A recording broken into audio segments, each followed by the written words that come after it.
நம்ம அடித்தோட்டத்தில் ஒரு 20 litre paint பக்கெட்டில் தான் இந்த வெள்ளை அரளி செடியை வச்சுருக்கேன். இந்த செடி வச்சு 1 வருஷம் ஆகுது.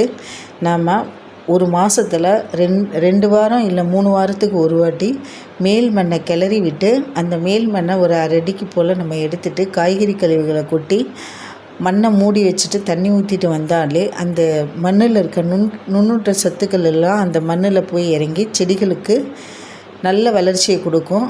அந்த காய்கறி கழிவு மக்க வைக்கிற வேலையெல்லாம் அந்த மண்ணில் இருக்க நுண்ணுயிர்களே பார்த்துக்கும்.